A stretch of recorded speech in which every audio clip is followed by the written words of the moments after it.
যেন voice over দিতে মনটা বেশ খারাপ লাগছিল, খুব কষ্ট হচ্ছিল, যেটা বলে বোঝাতে পারবো না। যাই হোক, তার মধ্যে ভিডিওটা করেছি। যদিও যখন ডক্টরের কাছে ছিল তখন না মনে একটা জোর পাচ্ছিলাম যে ঠিক আছে উনি ট্যাকেল করে নেবে, কিন্তু যখন বাড়িতে এসে কান্নাকাটি করছিল তখন মনটা একটু বেশিই ভেঙে যাচ্ছিল। আর চোখে ওর জল কখনো আসে না কাঁদতে কাঁদতে, এটা একটা বড় বিষয়। এনিওয়েজ, হ্যালো এভরিওয়ান, কেমন আছো তোমরা সবাই? এটা তো ওর ভালোর জন্যই করা, কষ্ট পেয়ে লাভ নেই, কিন্তু মায়ের মন কি করা যাবে, সব মায়েদেরই হয়। দেখতেই পাচ্ছ আমরা বেরিয়ে পড়েছিলাম ভ্যাকসিনের জন্য। ওর টাইমিং দিয়েছিল বিকেলবেলা 4টের সময়, তো আমরা একটু তাড়াতাড়ি বেরিয়ে পড়েছিলাম। সো ফাইনালি গাড়িতে উঠে পড়েছি। সো চলো দেখতে থাকো, আমরা যাচ্ছি। এইদিকে দেখো, এই যে চার্ভিক আর আমাদের সাথে যে দিদি থাকেন সেই দিদি চার্ভিককে নিয়ে বসেছিল। চার্ভিক কিন্তু তখন বেশ ঘুমে আপ্লুত, ওটা ওর অ্যাকচুয়ালি ঘুমেরই সময়, ওই জন্য। তো আমরা 3 জনে মিলেই যাচ্ছিলাম, গাড়ি বুক করে নেওয়া হয়েছিল।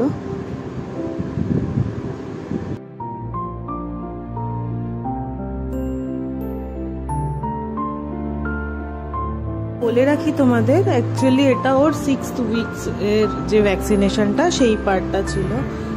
আর আমার নিজের পার্সোনাল ওপিনিয়ন ছিল যে আমি ডক্টরের থ্রুই দেবো, গভর্নমেন্টে কোনো ডক্টররা যেহেতু দেয় না, তাই জন্য আমি প্রাইভেটে ডক্টরকে দিয়েই ওকে ইঞ্জেকশনটা দেবো বলে, যে ডক্টরকে আমরা কনসাল্ট করি সেই ডক্টরের কাছেই দেবো বলেই আমাদের এখানে অ্যাপয়েন্টমেন্ট নেওয়া ছিল। দেখতেই পাচ্ছ আমরা অলরেডি পৌঁছে গেছি। হ্যাঁ, আমার ছেলে যেখানে আমি কনসাল্ট করাই, ডক্টর সৌমিত্র দত্ত স্যার, মানে রিনাউন্ড পেডিয়াট্রিশিয়ান।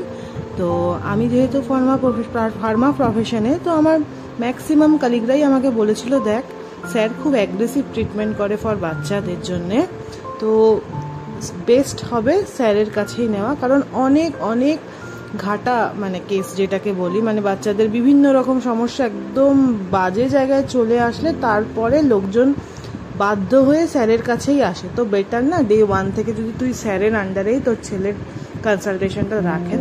এই যে ইনি হচ্ছেন ডক্টর সৌমিত্র দত্ত, অনেকেই তোমরা হয়তো চিনবেন যারা আমরা এদিকে কলকাতার সাইডে থাকি, নর্থ কলকাতা মেনলি, তো তাদের জন্য একদম আইডিয়াল ডক্টর। আর স্যার ভীষণ ভালোবাসেন বাচ্চাদের, আর সব থেকে বড় বিষয় যে স্যার 24/7 ওনার ফোনটা অন থাকে।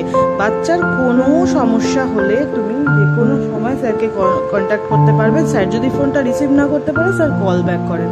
এটা যেন আমাদের অ্যাজ আ নিউলি প্যারেন্ট হিসেবে আমাদের জন্য একদম আইডিয়াল।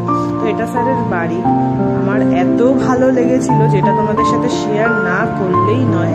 এখানে যত ফ্রেম দেখছো প্রত্যেকটা, স্যার ফটোগ্রাফিতে স্যারের একটা আলাদাই প্যাশন।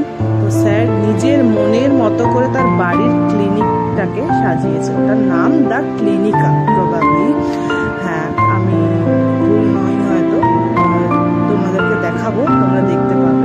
অনেক বাচ্চারা এসেছিল, আর ইভেন এখানে যতগুলো ফটো স্যারের সৌমিত্র লাইফ @সৌমিত্র লাইফ বলে যদি তোমরা কেউ ইউটিউবে সার্চ করে দেখতে পাবে।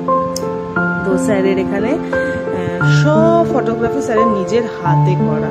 আমার এত ভালো লেগেছিল, মনটা জুড়িয়ে গেছিল। আমি আলাদা করে ওই জন্য এটারও একটা ভিডিও শুট করেই নিয়েছি। সেই ওয়াইল্ড লাইফ ফটোগ্রাফি থেকে শুরু করে এভরিথিং। এই দেখো আমাদের মতো আরো একটা বাচ্চা এসছে, তারপরে আস্তে আস্তে অনেকেই এসেছিল। তো আমি যেহেতু একটু ফাঁকা পেয়েছিলাম সেই সময়ই ক্যাপচার করে নিয়েছিলাম। তো আর ওখানে সিস্টেমটা কি হয়, ফার্স্ট কাম ফার্স্ট সার্ভ, আর একটা লিস্ট রয়েছে যেখানে গিয়ে তোমাকে নাম এন্ট্রি করতে হবে। এন্ট্রি করলে সেই অনুযায়ী স্যার দেখে নেবেন। তো ফাইনালি স্যার বলেছিল যে স্যারের সেদিন কোথাও বেরোনোর আছে। এই যে তোমাদেরকে আমি বলছিলাম না দা ক্লিনিকার কথা, এই যে এটাই দা ক্লিনিকা। তো এটাই তার এন্ট্রান্স।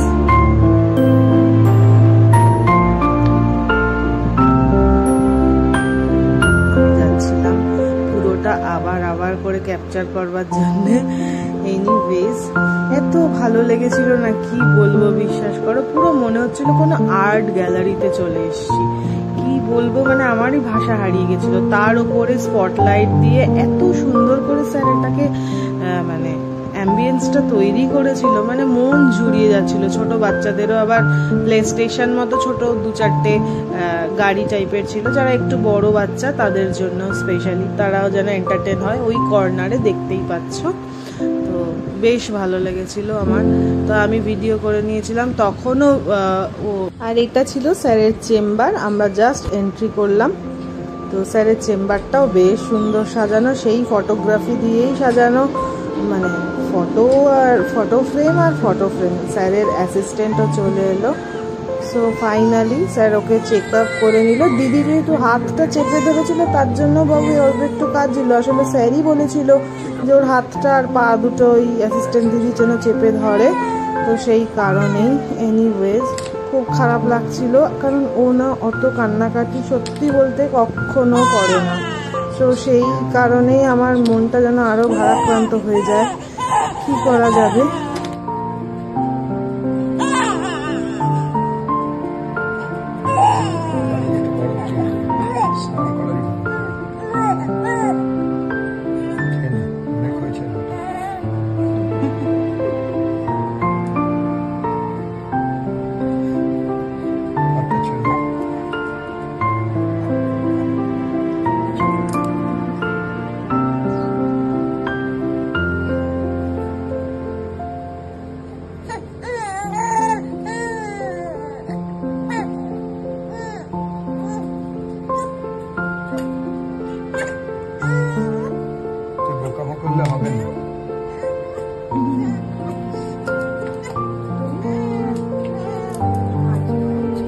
তো ফাইনালি স্যার আমায় বলে দিলেন কি কি করতে হবে না হবে।